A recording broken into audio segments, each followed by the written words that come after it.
Hello, everybody. Tim Teacher here, continuing our weekly reading of our book, Obi, Gerbil on the Loose. Right? Our author is Michael Delaney. Right? We've been reading about Obi. Obi is a gerbil, right? This small little animal many people have as a pet. And Obi's mom, Rachel, right, who is a little girl, right? She's a member of the Armstrong family. So the Armstrong family is going on a trip, a big trip, and Obi's very excited about this. But Obi wants to know, what does it mean? What all does this mean? She thinks it's good news, right? This is great. So she's trying to find out, right, what the trip is, what's going on, right? So she went to ask Mac, the dog, right?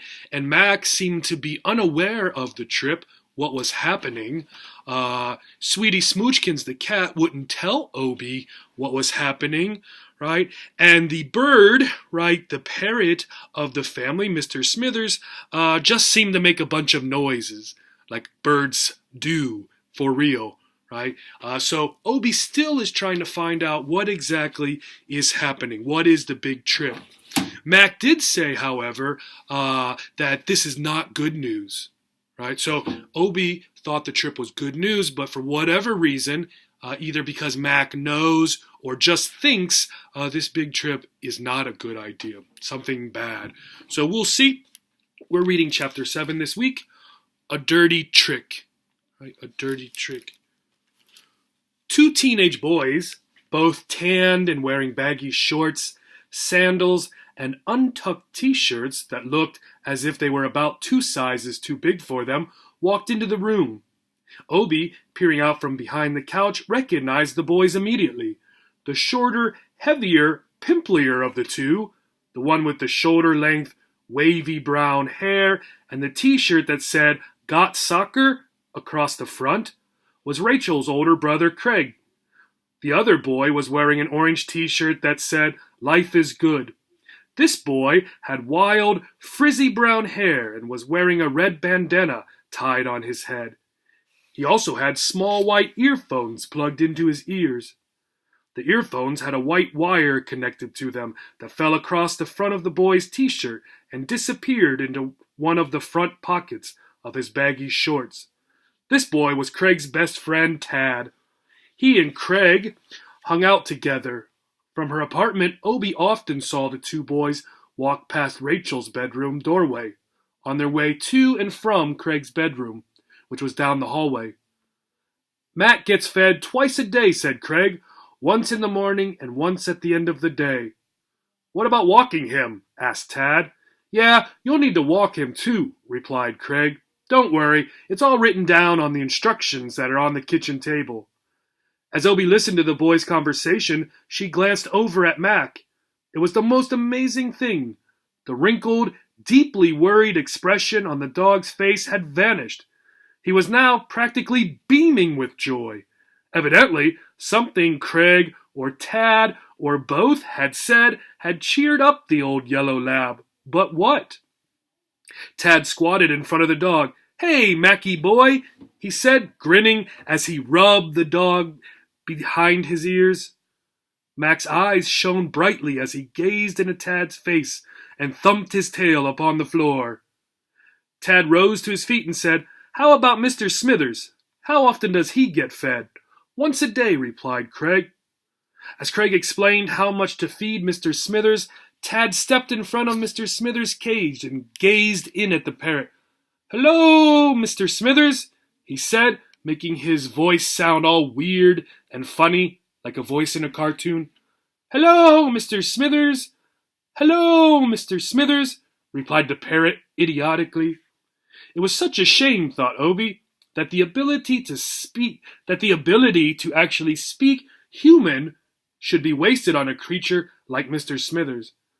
"Mr. Smithers' food is here by the fish stuff," said Craig, walking over to the table on which the fish aquarium sat. He picked up a small canister of fish food that was beside the aquarium. "As for the fish," he continued, "you just need to sprinkle some of this stuff on their water." "Got it," said Tad. He came over and tapped his finger on the aquarium glass to try and get Betsy and Susie to swim out of their underwater castle. Good luck, thought Obie. And what about Mac? Asked Tad. Where's his food kept? In the kitchen. Here, come on, I'll show you, said Craig, and the two boys left the room.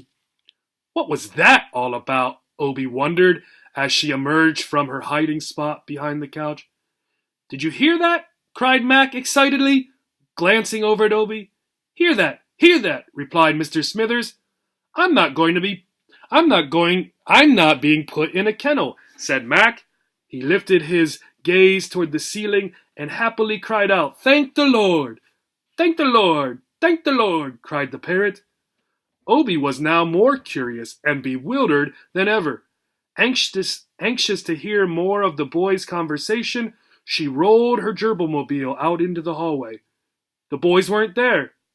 Obie heard their voices in the kitchen. She rolled her gerbilmobile down the hallway and stopped it just before reaching the kitchen doorway. Being ever so careful not to be seen, she peeked around the corner. Craig and Tad were standing just outside the pantry. Obie gasped, horrified at what Tad was doing. He had sugar smacks, honey buns, and sweetie smoochkins cradled in his arms. Obie had never seen a human hold all three cats at the same time. As if that wasn't disturbing enough, Tad was cuddling the cats close to his face like they were cute, adorable human babies. Ugh, murmured Obie, cringing. Craig stepped into the pantry, disappearing from Obie's view. Mac's dog food is right here, he said. He gets a scoop of dry food plus a half can of this stuff. How about the cats? Asked Tad, who remained in the kitchen. He pressed his nose into Sweetie Smoochkin's furry face. This was just too much for Obie. She had to look away. She was so repulsed. What do I feed them? They each get dry cat food and a can of this, said Craig's voice from inside the pantry. Craig went into detail on what had to be done to feed the cats. But like I say, it's all written down in the instructions. He stepped out of the pantry and back into Obie's view. He gestured towards the Armstrong's round kitchen table. Tad set the cats down on the floor and leaned forward to take a look at the sheet of instructions that lay on the table, weighted down by a salt and pepper shaker. His gaze fell upon the stack of music CDs that Rachel had placed on the table. Ew, said Tad, frowning, a disgusted look on his face, like someone who had just smelled a terribly foul odor. Whose music is this? Not mine, said Craig, in case there was any suspicion in Tad's mind. They're Rachel's CDs. Tad picked up the CDs and began shuffling through them. Oh man, how can she listen to this stuff? Suddenly, before Craig had a chance to respond, Tad dropped the CDs on the table as if they just turned scalding hot. Taking a step back, he lifted his hands toward Rachel's CDs and made a cross sign with his two index fingers, the way Obie had once seen a man on TV do to fend off a bloodthirsty vampire. Clearly, Tad did not think much of Rachel's taste in music. Hey, I have to listen to this garbage while we're driving, grumbled Craig. Rachel's taking them on the trip. That's why they're on the table. She probably put them there for my dad to put in the car. Why do you have to listen to them? Asked Tad. Just put on your earphones and crank up the volume. You won't hear a thing. Craig shook his head. My dad says I can't bring my iPod or earphones or anything. Tad stared at Craig. Why not? He says he doesn't want me tuning everyone out while we're on vacation. What's his problem? Exclaimed Tad. Craig shrugged. He looked miserable. Well, you can't listen to this music, that's for sure, said Tad, gesturing towards Rachel's CDs. Do you know what this music will do to you? You'll be totally brain dead by the time you get home from your trip.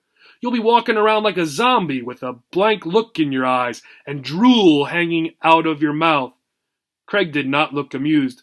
Listen, there's got to be something we can do, said Tad. He began drumming his fingers on his chin like he was deep in thought. Then all of a sudden, his face brightened. Okay, I know what we can do. What? We can hide Rachel's CDs so your dad doesn't put them in the car. When Rachel sees her CDs aren't on the table, she'll think your dad packed them. By the time she finds out he didn't, you guys will be too far into your trip to turn back. Tad placed a hand on Craig's shoulder and looked Craig straight in the eyes. speaking in a low, solemn, manly voice. Tad continued, "Your job, Craig Michael Armstrong, is to distract your sister. Make sure she doesn't ask about them before you get on the Merritt Parkway. If I know your father the way I think I know your father, he won't turn back once you're on the highway."